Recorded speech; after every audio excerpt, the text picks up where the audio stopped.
it's a pleasure to welcome a friend, a gentleman that's already made his mark in New Orleans as the athletic director at the University of New Orleans, where Michael goes to all these games all the time and prays with the team and such on a regular basis. Of course, I have a rich history at the University of New Orleans as well, and loved it, loved all of my years there. Tim Duncan is with us now, and Tim's looking to make a difference on and off the court, and we'll talk about that with him. Tim, it's always a pleasure. Welcome to the show. Ken, great to be here, man. Thanks, man. How are you? As good as can be expected, given the strange times we find ourselves in across the board, I might add. So these are strange times. And I know, before we talk about UNO and before we talk about your experience and what's transpired over the past week and your own unique experience, I think I know your background. I think you're a man of faith as well, and I know you have a brother that's that way. And you heard my opening monologue. I think it's so important to not only lean on that, but to live it every day and to love one another. I know it's hard to do sometimes with people, but it's got to be our goal to do that and to try to understand people and respect people rather than hate on everyone. Absolutely. It is difficult these days, and I think the last week have shown just how far we need to go to accomplish that. Tim, I actually didn't get to meet you until the first time. I was with Mark, and we were at this Sports Foundation meeting right before the end of the year there. But I got to tell you, man, when we went to our first game this year, your fingerprints are all over that place. You've brought a new system of excellence, and I think it shows who you are, man. So that's why I want to hear what you have to say, and I just pray blessing upon you, and I know the Lord has His hand in all of this, and you're not here by accident, and at a time like this to speak the word, and I just want you to know we appreciate you doing this with us tonight. Thank you so much. I appreciate it. I am happy and privileged to be here. There were several jobs open during the time that University of New Orleans came open, and I wanted this one, and I'm pleased. And I like you. I think that I'm here for a reason, and hopefully I will be able to carry out that assignment in the appropriate fashion that the Lord wants me to. But I'm excited to be here. I think we have a lot of potential, and we just want to get people back out, and I think they will. And I am confident that we'll get more people back on the lakefront, similar to what we had back when I played here in 1989 against Tim Floyd's team, and I saw that the enthusiasm there, and I know that we can get that back. Yeah, I had Tim on the show last night. Of course, he's being inducted into the All-State Sugar Bowl Greater New Orleans Sports Hall of Fame, and of course he loves New Orleans. He loves UNO to this day, and talked about some of the times that he enjoyed and how much he cares about the university and continues to care about it. And those were great times, having been part of it as I was at that time. Hey, guys. So it can happen. Y'all are just kids. When I was going to UNO, we went to the Chamber of Horrors. Yeah, I hear you. They still use it for volleyball, among other things. So I know it. It was great. It was fun, though. It was a great place. I went there, too. Y'all should come out to a volleyball game. I haven't even announced this, so I'll reveal it here for you guys. Kelvin's probably going to kick my butt. But we just got our floor redid and have a nice, beautiful logo in center court over there that you would love. We refinished all the floors and got a logo on the court there. So hopefully you guys will like it. Awesome. I will, and I appreciate it, and I will take you up on that, too, because you got a bunch of UNO people here. Our son just graduated this past year with his master's from UNO, and he's now doing extremely well as an archaeologist. And we have so many deep ties to the university, and it's tremendous for our community, and it carries the name of our city as well. Tim, with the activities of what transpired in Minneapolis, with what happened in Atlanta, the problems in our country manifest themselves once again. And I think everyone has to be honest with his or herself about who they are, where we are, and what can be done. It's not a matter of shame. It's not a matter of anything. It's not a matter of failing. It's a matter of looking at yourself in the mirror and understanding who you are, what you've done, and what you can do. And what's happened in the past, again, for those of us of faith, we understand that doesn't matter what you did yesterday. What matters is what you do now. Go and sin no more. Understand, learn, discern, and then treat people properly. We still got a long way to go, don't we, Tim? Yeah, we do have a long way to go. It's just people don't. I think what people need to do is put themselves in other people's shoes and not try to make judgments based on our own limited purview and just accept people for who they are and what they've been through. Because we definitely have at least two different Americas, in as far as how the perceptions are with African Americans and with non-African Americans. Other minorities have their own perspective as well, but we have some serious underlying problems that you don't see on the surface that we have to get better at for us to, have the type of country that we all know that we can have, for sure. Tim, when I saw your video, having met you briefly and know who you are and what your heart is for our community here, I had one of those experiences. It's one thing to see something from afar, but when you see someone and I was reminded of the scripture, the Moses story there, and of course the king was going to kill all these boy babies, and then there was one floating in the river there, and his daughter automatically sees the face of that baby, and no longer were the other things important. When she connected with that one, she knew and she felt something there, and there was something in me that connected when you begin to speak from your heart there, because you didn't have to do that, but the courage there and the thing that motivated you, and when I watched it, I just I got more out of it than I expected, because I saw your heart, and it was like I was saying, God help him, and I know the courage here, and I just want to speak faith to you and blessing to you on it, and keep speaking the word, man. Keep speaking the word. Well, thank you very much. I appreciate it. I put the video out to help our student athletes, right, for the African American student athletes, so they can know that challenges that their uncles, parents, friends, relatives may have had with police aren't just limited to them. And then for our non-African American student athletes, or those who come from maybe a different background, it's things like this don't just happen to a criminal element or to what some people label as thugs. I'm walking down in a beautiful neighborhood right outside of Boston with my family to move them down here a couple of weeks ago, and was stopped, surrounded by cops. And I'm walking with my wife on an afternoon in a neighborhood. We're walking to Whole Foods, and they don't just put Whole Foods up anywhere. My street is in between a Trader Joe's and a Whole Foods. It's the best food district in all of Boston area. You're not 5'10" either. And I'm not 5'10". I'm 6'8", giant. Some people think freakishly tall man. So, and I wanted our student athletes to know that if that can happen to me, it can happen to almost anyone. So don't just don't allow your perceptions to think that it's just the criminal element who can be stopped and have a gun put on them in broad daylight. Right. So they definitely received that message, and it's been a little bit overwhelming how much it's picked up, here locally, back in Boston, back in Newton, in Memphis, my hometown, in North Carolina where I used to live. I've gotten calls from friends, from former donors, from reporters, from all of those areas. And the message has picked up at Southland Conference, AD meetings yesterday, a Zoom call. Tom Burnett, our commissioner, led off the meeting and talked about me in the video. He had called and, offered his sincerest, thoughts with me for this time. So it's resonating with people, I think, because I'm a regular guy. I'm not, and I'm not an NBA star driving a fancy car. That would be nice, but I'm not.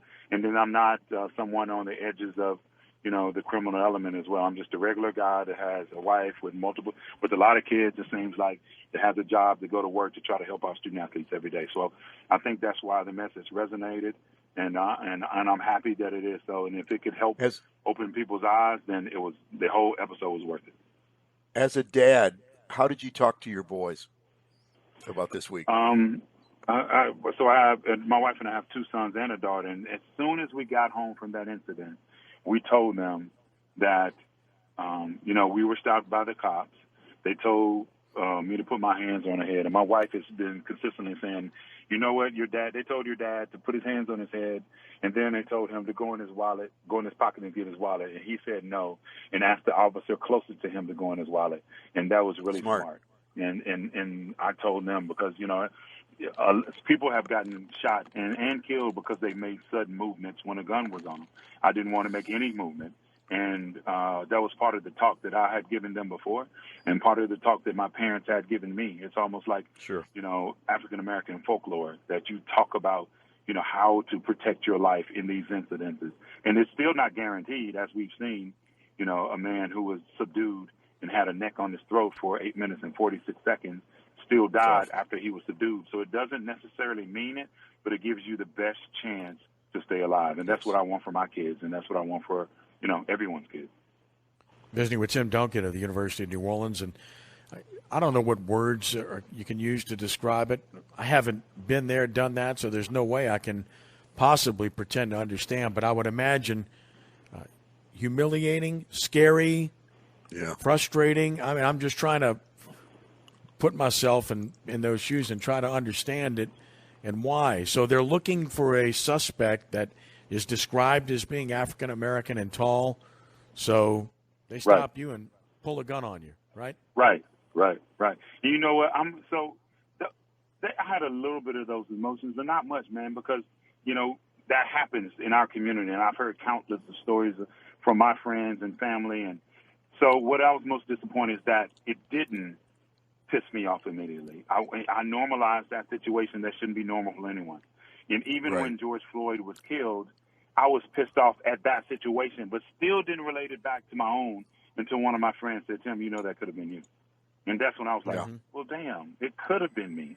And why am I not upset about this? So it is, and it's not about the Newton PD. I loved living there. It's a great town. They thought they did what they thought their job was, but I've spoken to their mayor, to their chief of police, to their civil rights officer. They have a civil rights officer within the police force, which I've never even heard before. So I've talked to them, and they are self-reflecting. And what I told them is that it had to be a better way to do that. Could they have just rolled down and said, hey, we're looking for, someone, where do you live? Do you know anyone around here? And, do you have you seen anybody look mysterious? And then pick up the cues from there. If I was a murderer, they should be cautious, and I want them to be cautious. Absolutely. But I don't want a gun put in my face as well, just because I'm tall and black. And then I asked them specifically, was he 6'8"? And they just said he was tall. And, when you're 5'3", 5'10" is tall. So, tall is relative. It has to be a better description than just black and tall. It has to be. I'm freakishly giantly. I'm a giant to some people at 6'8". So I just want them to, if the dispatcher needs to take better notes to come up with a better description, whatever have you, it needs to happen so, innocent folks won't be stopped and, threatened with guns. Did they apologize to you, Tim? Yeah, they did. They did. And I give them credit. They apologized. They told me they were looking for a murderer. And then they went on and zoomed off to look for a murderer. And in that neighborhood, in any neighborhood, I want them to find the murderer. Absolutely. It was somebody that was murdered in Boston. And what I found out, it was a collaboration between Boston PD and Newton PD. And he was hiding out over his girlfriend's house in my neighborhood. So it could have been a man walking down the street with a woman. I get it. It could have been. But it wasn't, and we need to have better descriptions than, when you see a black man pull a gun because he's a threat. Yeah. This is a hard issue, man. It's a hard issue. It's an issue of the heart. We get a chance to talk about it. We get a chance to talk about it, and that's the best thing that can happen, man, to put the sunlight on some of these challenges. And, I love people, and I want people to be safe. Sure you do. And I want our African-American kids to be as safe as everyone else. And, and part of that is, our part. We'll do our part by making sure that I interact and raise law-abiding citizens. We're going to do that. But I also want to give them those cues. But I hope one day that either them or their kids don't have to worry about, not making sudden movements. So they can say, officer, I didn't do anything, and I don't know what you're doing here. In a civil manner. That would be nice, man. I would love for that to happen. Well, I think as long as you take the time to do this, you didn't have to do this. You could have lived your life and gone on, and not had this. But I gotta think that God's put you in this position, not only with your own kids. Really with all the teams there. You're a father figure to kids on these teams, and some of them do not have dads, and they've had some difficult situations. So I think a man of your of your experience, but a man of your wisdom, is a perfect guy in the spot. And I just want you to know, when I see you, I'm gonna keep praying for you and love on you and stand by you and speak for you. And I think that's a good start, like you said, because the natural heart is wicked. Jeremiah even said that it's evil, and that it's a heart issue. So don't give me your excuses. It's a heart issue. So in my heart, I want to just encourage you and speak blessing to you, man. Thank you so much. I appreciate it. I definitely need it and want it, and I want all the support that we can give, because we need to wrap our arms around our student athletes. They're future leaders. Right. They are leaders right now on our campus. They're leaders. They're going to be leaders in society, and we want them to go out they are. with a chance for our world to be a lot better place. It rests with those folks. So that's why I'm in this thing. I'm passionate about helping them achieve their dreams. Amen. I'm passionate about my kids growing up on college campuses so they can see these wonderful role models on how they do a great job of balancing academics and athletics and leadership. And that's what I want for my kids, and I want that for your kids and everyone's out there. And on a positive note, your family will be down here soon, I hope? They're here. My wife Amen. has me. I'm sitting outside of Dorignac. I think that's how you say it on Dorignac deck right now. Oh, you're yes. a local. If you got that pronunciation yes, right, I know. you're absolutely a local now.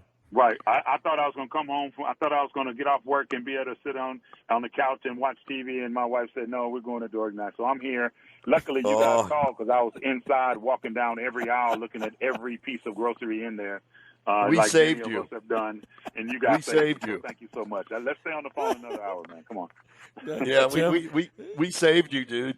You did. And we can talk to you for another hour, because Tim Duncan is the right man in the right place at the right time. I believe that. I think the Lord's put him here. I do too. He's a gentleman. He's in a place that he fits perfectly in. Chancellor was 1,000% right in this particular regard, and I think good things are going to follow. And I think people need to support the University of New Orleans. It's your university. It carries your name. It looks like your community. It's people that make their homes here and make their livings here over years and years, and that's been proven continuously. So we encourage strongly people to support the University of New Orleans, and, of course, it all starts in athletics with Tim Duncan. Listen, Tim, thank you so much for the time. Enjoy your family. Godspeed to you and yours. We're here for you in any fashion. That's not an empty promise. It's sincere, and I mean that genuinely. And I know your heart's in the right place, and I can tell you that ours are definitely in the right place as well. And we just all need to understand each other, talk to each other, communicate, listen to each other, and then ultimately to care on each other and love on each other, regardless of what we think or what background we came from or otherwise. You can love and respect somebody just because they don't agree with you on 100% of life doesn't mean you hate them. And I think that's an important message that a lot of people seem to have lost. We've lost that. Yeah, we've lost that. And all I can say to that is amen, brothers. Thank you so much for being a friend to me and a friend to you. Man, I love you. Appreciate it. You got it, Tim. Thank you. Okay, goodbye. Appreciate it. Thanks, Tim. Indeed, praise God. Thank you, Tim Duncan. What a good guy. Good man.